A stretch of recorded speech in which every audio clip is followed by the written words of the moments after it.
Hej, jag heter Per Elmryd och kommer från Schneider Electric. Och jag heter Magnus Engström och är produktchef på Schneider Electric. Vi kommer att prata runt energieffektivisering och vikten av att man mäter sin energi. Energieffektivisering för oss börjar med energimätning. Om vi inte mäter energin så vet vi inte vart energin tar vägen. Vi kan då heller inte fatta de rätta besluten. Magnus kommer berätta lite mer om mätning och mätsystem. Bland annat om det som är installerat idag på Elektroscandias lager i Örebro. Precis. Det är ju som så att energieffektivisering är ju faktiskt mycket mera än att byta till lågenergibelysning. En lågenergilampa som brinner i ett tomt rum är ju fortfarande slöseri. Vi har minskat slöseriet, men vi har inte eliminerat det. Så för att finna vägen att fortsätta när vi väl har bytt belysningen, finna möjligheterna till ytterligare energieffektivisering, så måste vi få en energiinsikt. Vi måste veta var energin tar vägen, vad vi använder den till och när. Vi måste få en energiprofil över dygnet. Och det kan man göra då genom att installera energimätare av olika slag runt om i anläggningen. Vi kan inte göra en analys med en mätare, alltså energibolagets debiteringsmätare, utan vi måste ha uppdelad mätning.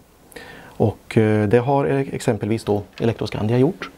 Vi har installerat ett mätsystem på lagret i Örebro där man kan följa energianvändningen över dygnet, timme för timme, halvtimme för halvtimme, beroende på hur man ställer in systemet. Så att vi ser var energin tar vägen och när.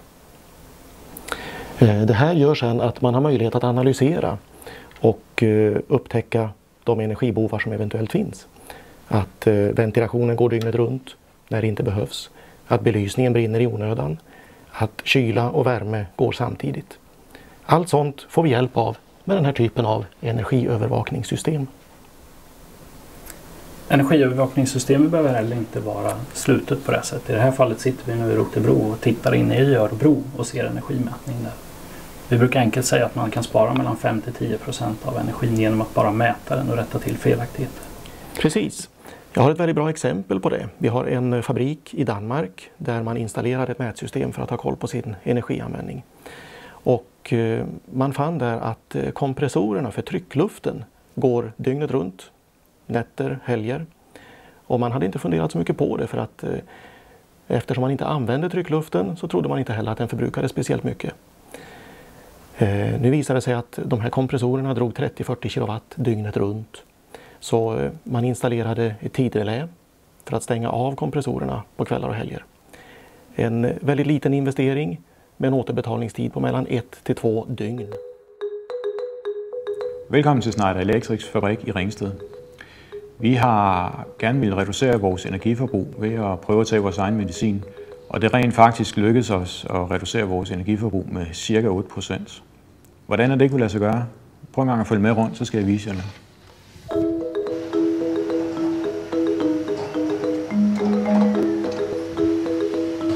Herovre har vi et eksempel på en PM9C-måler. Den er installeret i vores lystavle. Hver enkelt hal her på fabrikken er styret dels med dimmer og dels med bevægelsessensorer. Bevægelsessensorerne og dimmerne styrer lyset i alle vores fabrikshaller. Og med det antal armaturer, vi har installeret, så er der rigtig meget at spare.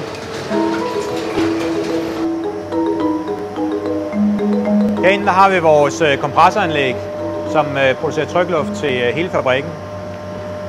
Selvom vi havde ordnet alle utætheder i systemet, så har vi registreret en tomgangsdrift på omkring 35-40 kW i timen. Det vi har gjort, det er, at vi har installeret en timer, som lukker ned for kompressoranlægget i weekender, når vi ikke har produktion. Den installation, det var en, der er tjent hjem på cirka 2-3 dage.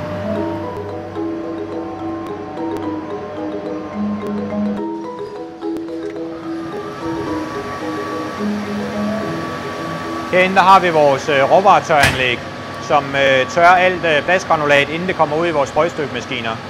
Vi observerede, at vi havde en tomgangsdrift på omkring 25 kW i weekenden, hvor vi ikke producerer. Vi havde en montør ude for at justere i styringen, og det har bevirket en besparelse på ca. 80% i vores tomgang.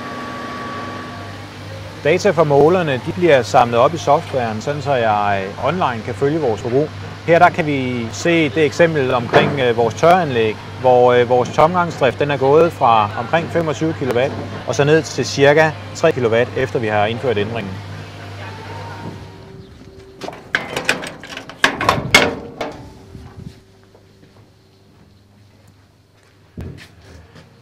Her på vores hovedtavler der har vi installeret vores Rolls-Royce modeller inden for energimålere.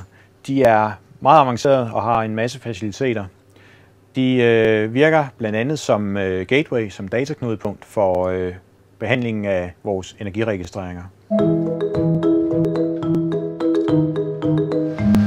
Det, at vi har installeret målerne herude på fabrikken, har virkelig været en øjenåbner for os. Med en investering på ca. 350.000 og en besparelse på ca. 600.000 har vi haft en tilbagebetalingstid på ca. 6 måneder. Det er et resultat, vi virkelig er tilfredse med.